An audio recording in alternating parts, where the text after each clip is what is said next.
No, med zelena dela na drevesu seveda sodi tudi ročno rečenje odvečnih plodov.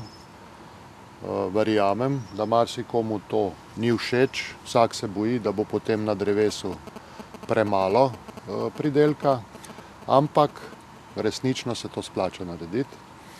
Predvsem, ko se lotimo rečenja, opazimo, da so plodovi v šopih, odstranjujemo tiste, ki so mogoče poškodovani, kot v našem primeru od toče,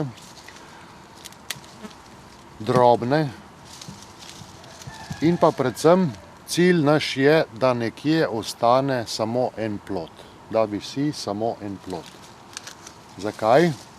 Če je plod lepo visi en sam z vejice, se bo enakomerno debelil, sončna svetloba ga bo lepo obsevala, predvsem pa bi poudaril to, da večina ve, da tam, kjer se dva plodova stikata, je ponavadi vmes črv ali jabolčen zavijač ali hrušev zavijač, kakorkoli.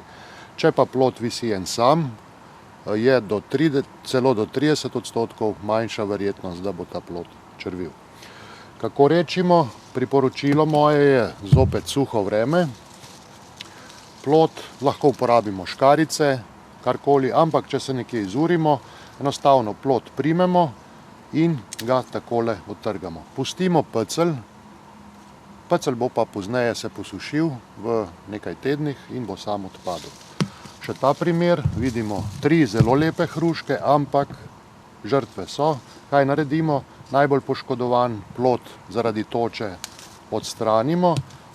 Če menimo, da sta te dva lepa in dobra, pustimo, ampak ker je na drevesu dovolj pridelka, še en plod odstranimo in pustimo enega samega.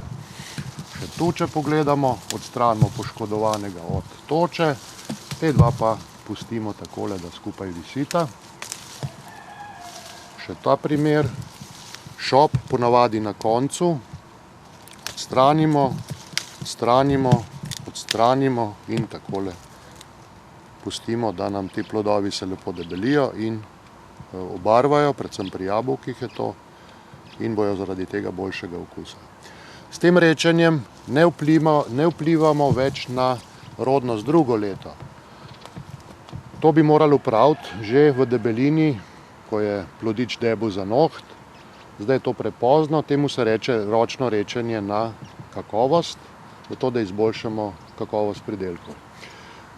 Večina pravi, ja, potem je manj pridelka, ampak na račun tega bojo ti plodovi postali debelejši in če bi skupaj sešteli drobne plodove in te, ki bojo debelejši, je teža popolnoma enaka.